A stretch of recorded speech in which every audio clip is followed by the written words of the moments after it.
Et salut la FOMO Team, on se retrouve aujourd'hui pour une nouvelle vidéo de l'éco crypto. Donc aujourd'hui au programme du jour, comme d'habitude, on va partir sur les marchés américains, ensuite on ira sur les marchés européens voir ce qui s'est passé, il y a eu un petit rebond en fin de semaine, et ensuite on ira sur le marché des cryptos avec tout d'abord le Bitcoin, ensuite l'Ethereum, et puis on ira voir un petit altcoin qui sera XTZ cette semaine. Allez, à tout de suite. Allez, c'est parti la FOMO Team, on commence par le marché des US. Donc on a une semaine hyper volatile sur la bourse de New York. On est parvenu à conclure un petit peu en ordre dispersé vendredi, non loin de l'équilibre, mais on accuse une nouvelle semaine de perte au terme d'une semaine qui était vraiment dans le rouge sur fond d'inquiétude persistante pour l'inflation et la remontée des taux d'intérêt. Donc là-dessus, ça n'a pas trop changé par rapport aux autres semaines. La perte hebdo des indices new-yorkais, donc on atteint 2,90% pour le Dow Jones, 3,82% pour le Nasdaq sur la semaine et 3,04% pour le S&P 500 que vous voyez actuellement à l'écran. Le Nasdaq a été très largement plombé par Tesla, qui a chuté de 6,4%, alors que son directeur général Elon Musk a fait actuellement l'objet de rumeurs concernant une agression contre une hôtesse de l'air dans un jet privé en 2016. Le S&P 500, quant à lui, a franchi du coup la séance du vendredi le seuil des 20% en dessous de son sommet de janvier 2022. Il y a une vraie entrée dans la zone de bear market, en tout cas c'est comme ça que les investisseurs le ressentent, et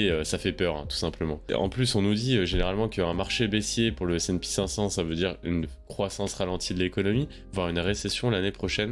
Les indices new-yorkais, ébranlés depuis la semaine par les répercussions de l'inflation aux États-Unis et dans le monde, accusent cette semaine leur 7e semaine de perte d'affilée, à la fois pour le Nasdaq et le S&P 500, c'est une première depuis 2001. Pour le Dow Jones, c'est une 8e semaine consécutive de pertes qui s'accumule, et c'est une série noire qu'on n'avait pas vue depuis 1923. Donc vous voyez, c'est vraiment exceptionnel ce qui est en train de se passer sur les marchés boursiers. Cette semaine, les actions ont été entraînées dans une spirale descendante qui a été provoquée par des résultats et perspectives médiocres annoncés par beaucoup de groupes et des gros groupes de distribution américains, notamment on a Walmart. Ceux-ci ont averti que la hausse des coûts réduisait fortement leurs marges et leurs ventes, et qu'ils estimaient qu'en ce moment il y avait un réel changement de mode d'achat des consommateurs. Donc on est vraiment dans une période de transition et une période où les gens font très attention à ce qu'ils vont acheter, et on n'a pas vu ça depuis un petit moment sur les marchés où on était tout le temps en forte croissance sur des secteurs par exemple comme la technologie avec Apple, avec Microsoft. Alors il y a certains experts qui ont fait le rapprochement et qui ont essayé d'établir une corrélation entre les marchés chinois et les marchés américains. Ils considèrent que tous ces confinements en Chine et les ruptures d'approvisionnement ont entraîné la baisse du marché américain. C'est ça qui a pesé sur le marché américain. Cela, ça a été le thème de la semaine et le sera sûrement pour les prochains mois. En tout cas, il faudra faire très attention à ça. Je vous en ai déjà parlé dans différents éco-cryptos sur le fait qu'il y avait un réel problème d'approvisionnement à cause du confinement en Chine.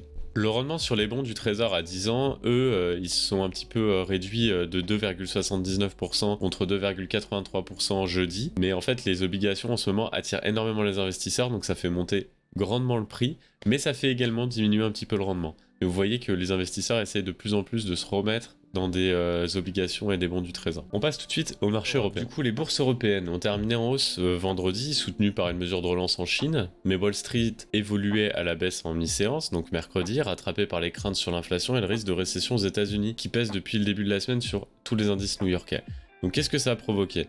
Ça a provoqué sur l'ensemble de la semaine, pour le CAC 40 ou le Stock 600 ou encore l'Eurostock 50 futur, comme vous l'avez à l'écran, une perte sur la semaine.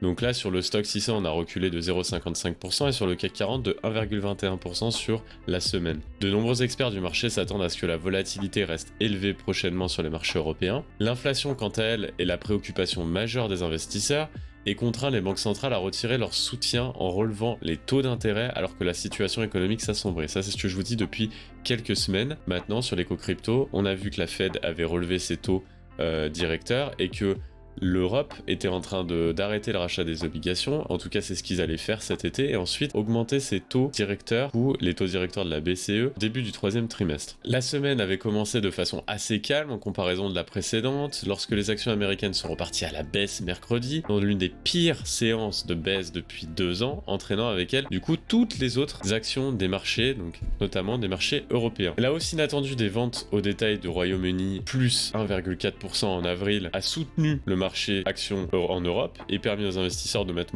momentanément de côté les inquiétudes sur l'inflation. C'est ce qui a permis un certain rebond sur cette semaine. Les prix de la production en Allemagne, eux, ont bondi de 33,5% en avril sur un an, un niveau sans précédent dans un contexte de flambée des coûts de l'énergie. Donc on a un coût de matières premières et un coût d'énergie qui augmente sans cesse. En Europe, les nouvelles venues de Chine ont tiré surtout les compartiments de l'énergie, de l'automobile et des nouvelles technologies vers une hausse sur la fin de semaine. Plus 0,49 pour l'énergie, plus 0,46 pour l'automobile et plus 0,54 pour la technologie. Ça, c'est vraiment grâce aux news sur les confinements qui sont arrivés en fin de semaine, où on avait plus d'inquiétude en début de semaine. Quant au secteur du luxe, c'est vraiment le secteur qui a été délaissé sur les marchés européens parce qu'on a eu des résultats de Richemont qui ont été publiés, qui ont été jugés décevants, malgré une hausse. Il me semble qu'il y avait une hausse de 60%, mais ça a été jugé décevant par rapport à ce qu'ils attendaient. Il y a eu des évocations d'un risque de ralentissement prolongé avec le marché du luxe en Chine. Le propriétaire de la marque Cartier, lui, a chuté de 13,10%, entraînant dans son sillage Hermès, LVMH ou encore Hugo Boss.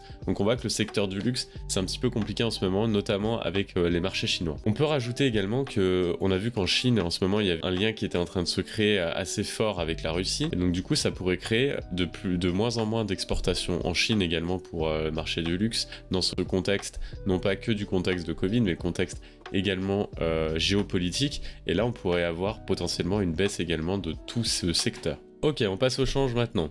Donc là, vous le voyez à l'écran, on a le dollar. Donc le dollar s'apprécie de 0,37% face aux grandes devises ce vendredi, mais sur l'ensemble de la semaine, il a perdu 1,33% comme vous voyez à l'écran. Donc on a un repli qui est sa pire performance hebdomadaire depuis février 2022. Après un gain de 10% quand même en 14 semaines. Donc vous voyez que ça a été très vertical sur les dernières semaines. L'euro, quant à lui, est en baisse sur la séance de vendredi de 0,35%, mais vous voyez qu'il a pris une hausse et sur l'ensemble de la semaine, il a pris l'euro 1,42% comme vous voyez à l'écran. Donc voilà, on a une sorte de réaction de l'euro face au dollar. C'était pas possible de tirer l'euro encore plus bas qu'il l'était actuellement. Vous voyez qu'on est en train de faire des plus bas de plus en plus bas. Donc c'était important que l'euro se reprenne sur cette semaine. À voir comment ça va se passer avec les nouvelles indications de la BCE qui vont peut-être relancer les taux directeurs là d'ici cet été ou début du troisième trimestre. Donc très important de voir ça parce que en Europe, on est touché de plein fouet par cette inflation.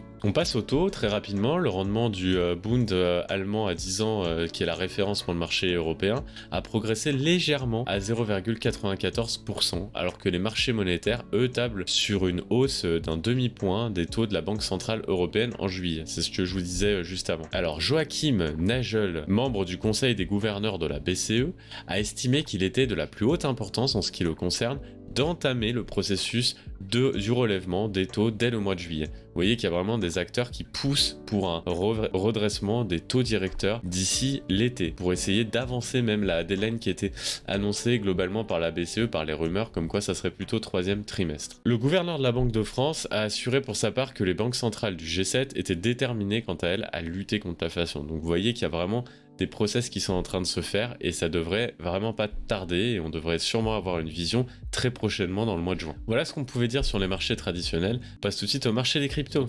Et c'est parti les amis, on se retrouve tout de suite sur la heatmap des cryptos. Donc là vous voyez c'est la heatmap weekly et on est toujours en léger recul sur Bitcoin, sur Ethereum, sur la plupart des crypto-monnaies. On a quelques performances sur la semaine, je pense notamment à Cosmos, à Monero, à Amp, voilà. Mais c'est pas non plus des performances qui éclatent tous les plafonds. Donc on passe tout de suite au Bitcoin.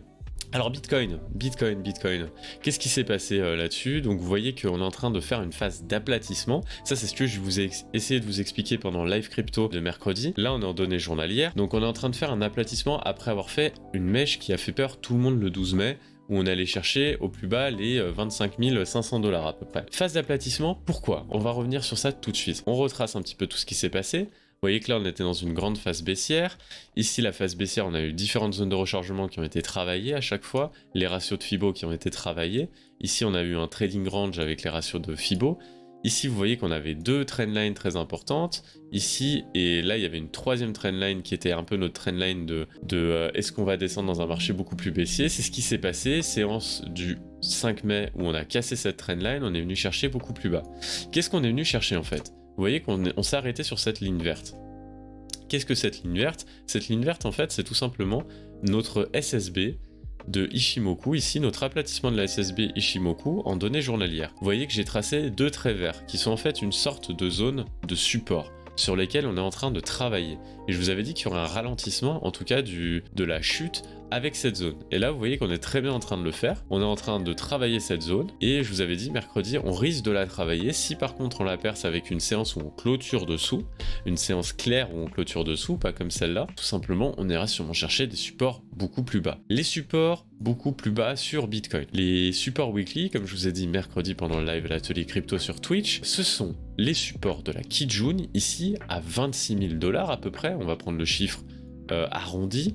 Et on a un deuxième support qui est notre SSB en weekly, qui est à 23 000 $ à peu près. Vous voyez, c'est la ligne jaune. Dernier support majeur, ça sera les 19 600, qui est en fait la dernière mèche de l'ATH de l'ancien cycle, celui de 2018. Attention, voilà, on n'y est pas encore. Pour l'instant, comme je vous ai dit mercredi, il faut qu'on regarde ce qui va se passer avec notre support ici, si on arrive à trouver une certaine relance, ou en tout cas, là, c'est ce qu'on est en train de faire, un ralentissement de la baisse. Attention, ce ralentissement, ça serait bien qu'il soit marqué en weekly. On va voir en début de semaine ce qui va se passer, mais je pense que c'est possible qu'on aille chercher un support weekly qui est un peu plus costaud, on va dire, que le support de la SSB en journalier, et qu'on aille chercher les 26 000 de façon plus régulière en weekly. On va voir comment ça va se passer. En tout cas, zone de rechargement qui est intéressante des 33 000 aux 26 000, zone de rechargement long terme qui est plutôt intéressante.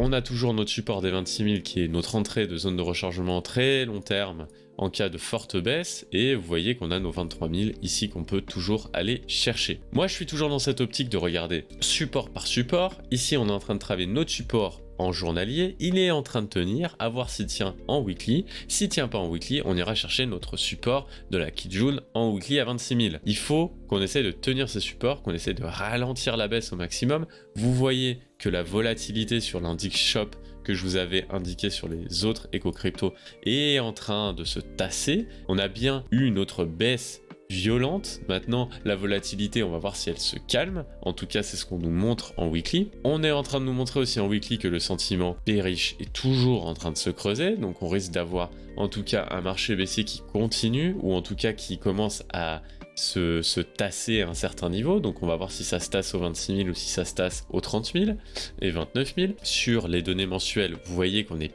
encore assez volatile. On est en train d'entamer notre baisse, on est en train d'entamer notre décharge de l'indicateur shop, donc du coup on est en train de vider notre volatilité, si on peut dire ça comme ça. Et vous voyez que ici en mensuel on n'est pas très bien, parce que je vous avais déjà dit, hop là, en mensuel, que il fallait pas qu'on clôture en dessous de la Kijun. Pour l'instant, le marché est en train de nous dire finalement qu'on va pas se reprendre tout de suite, et j'ai peur que à la fin du mois de mai, ici vous voyez on est le 21 mai, j'ai peur qu'au 31 mai on soit toujours dans l'impasse et qu'on n'arrive pas à reprendre cette Kijun. Si on reprend pas cette Kijun, la ligne rouge ici, c'est très mauvais. En tout cas, c'est ce qui nous avait été prouvé dans les autres parties des autres cycles de Bitcoin. Vous voyez qu'à chaque fois qu'on a clôturé en dessous, nous sommes partis en bear market pendant quelques années. Vous voyez que ça a été le cas ici également. Là on a clôturé en dessous, on est parti pour un bear market. Alors on avait repris très légèrement ici, mais on était parti tout simplement en bear market derrière.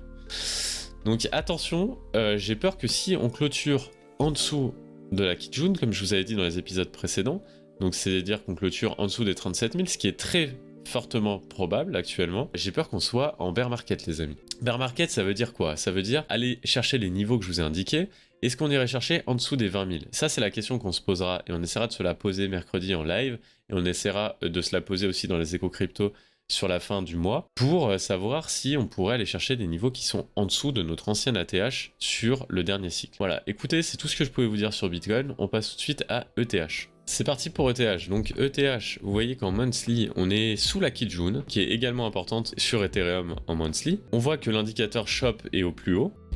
On voit que l'indicateur shop est en train de se charger à fond. Il va y avoir un fort mouvement de volatilité sur Ethereum. Et vu les bougies rouges qu'on est en train de faire, j'ai peur que ça soit à la baisse. Voilà ce qu'on peut dire en monthly. On passe en weekly. En weekly, vous voyez qu'on est sous la Kijun, on est sous la Tenkan en Ichimoku. On est également sous le nuage. Et on a perdu tous nos supports. Voilà ce qu'on peut tracer ensuite sur Ethereum. Vous voyez qu'on est dans une zone qui avait été une zone de rechargement, calculée sur le ratio de Fibo. Là, on est en train de toucher la dernière zone de rechargement. tout cas une zone majeure. Vous voyez, on avait méché sur les 1700 sur lesquels je vous avais donné cette indication depuis un petit moment, puisque les 1700 c'est un prix qui est recherché par les acteurs, en tout cas qui était recherché par les acteurs depuis 2021. Qu'est-ce qu'on peut dire? Les deux zones vertes, comme sur Bitcoin, ce sont les aplatissements journaliers en Ishimoku, donc on va aller voir ça tout de suite. Vous voyez qu'on est en train de créer un vrai support dessus. C'est notre aplatissement de la Kijun et de la SSB, vous voyez ici, et notre aplatissement de la SSB qui fait notre fin du range vers le bas, en journalier bien entendu. Donc ici on est en train de stagner, c'est normal, on est sur des zones importantes en Ishimoku. On va voir si ça tient en weekly, exactement comme Bitcoin. Si ça tient pas en weekly, donc ça tient pas la semaine prochaine, on ira chercher des supports plus importants en weekly, qu'on va voir tout de suite. Support plus important en weekly, c'est des supports qui sont en jaune. Vous avez le support traditionnel des 1700 où je pense que quand même Ethereum est très recherché à ces prix-là. Si on va plus bas parce que Bitcoin va plus bas, Ethereum va plus bas, alors on a toute cette zone de rechargement, mais effectivement il y a un appel d'air et l'appel d'air c'est jusqu'au 1179. On a deux niveaux. Le niveau des 1179 qui est l'aplatissement de ma Kijun en Ishimoku et le niveau des 1065 qui est mon aplatissement de la SSB. On est parti pour XTZ. Alors XTZ, Tezos, vous voyez qu'on est sous la zone de rechargement, on est en survente clairement en Ishimoku, vous voyez qu'on est très loin de notre nuage avec la Kijun, la Kijun est très loin de la Tenkan, et tout simplement, vous voyez que en ce moment, sur fond de mauvaise news sur Tezos, vous voyez qu'on s'était dit quoi? On s'était dit, il y a plusieurs niveaux, donc vous voyez on a un niveau des 4 $ qui est très important, on a le niveau des 1,84 $ qui est en fait tout simplement notre niveau travaillé ici. Hein, c'est un niveau Chartis, c'est pas un niveau Ishimoku celui-là. Et ensuite, ici, on a les 1,64,8 et les 1,522 qui sont deux niveaux d'aplatissement de la SSB en journalier. Donc ces deux niveaux, en fait, je vous avais dit, attention, tout simplement, Tezos risque, sur fond de mauvaises news, d'aller chercher des niveaux qui sont plus bas que celui-là, d'aller clôturer en dessous et d'aller chercher et travailler les 1,522. En tout cas, créer potentiellement un range entre les 1,522 et les 1,45 qui est en fait une mèche d'une ancienne résistance et tout simplement qui nous a servi de support sur Tezos. Si on veut aller chercher des niveaux bien plus bas, on a les 1,35,4 qui pareil est un aplatissement de la SSB et les 1,09 qui est le plus gros aplatissement de la SSB en Ishimoku. Ce sont les niveaux les plus importants, bien entendu on a le niveau des 0,94 $ qui est en fait un ancien support, mais on n'en est pas encore là. En tout cas, faites attention sur Tezos, on est très baissier, on est en train d'essayer de se reprendre, de ralentir tout simplement la baisse, un peu comme sur Bitcoin et Ethereum, mais si Bitcoin baisse, tous les altcoins vont baisser, et Tezos n'est pas forcément dans la meilleure disposition. Ce sont des zones très intéressantes sur le long terme si vous croyez bien entendu en ce projet. Et ça c'est à vous de choisir si vous décidez ou non d'acheter à ces zones, puisque vous voyez que nous sommes sur aujourd'hui par exemple à moins 80% par rapport à l'ATH, ce qui permettrait, en cas de hausse et de retour à l'ancienne ATH, si vous croyez au projet bien entendu, d'aller chercher un plus 420%, ce qui fait à peu près un x5. Voilà ce qu'on pouvait dire sur Tezos. Et merci la FOMO Team d'avoir suivi cette vidéo. On se donne rendez-vous la semaine prochaine pour un nouvel Echo Crypto. N'hésitez pas à lâcher un petit pouce bleu en dessous de la vidéo et à vous abonner à la chaîne YouTube L'Atelier Crypto. N'hésitez pas à activer aussi la cloche de notification pour recevoir toutes nos prochaines vidéos. La vidéo du résumé de cette semaine du live devrait sortir très prochainement. Merci vraiment à tous pour votre engagement. Vous êtes de plus en plus nombreux sur Twitch tous les mercredis soirs. Merci pour vos tours extrêmement positifs. C'est super encourageant. On va continuer comme ça. N'hésitez pas à nous poser vos questions sur Twitch, sur Twitter, nous suivre sur tous nos liens, vous les trouvez en dessous dans la description de la vidéo. N'hésitez pas à aller suivre ma chaîne YouTube WillDT11 si vous aimez le gaming, les jeux en solo, si vous aimez Apex, si vous aimez les jeux de plateau entre amis. En tout cas, on fait des soirées chaque semaine et vous pouvez aller nous suivre sur Twitch les lundis soirs, les vendredis soirs et les dimanches après-midi à partir de 14h. Faites très attention sur les marchés en ce moment, c'est baissier, mais c'est aussi les phases de marché les plus intéressantes pour s'intéresser aux projets d'avenir, les projets qui sont là pour développer et tout simplement pour se placer sur le marché, c'est hyper important. Allez, je vous dis un très bon week-end et à la semaine prochaine. Salut les amis.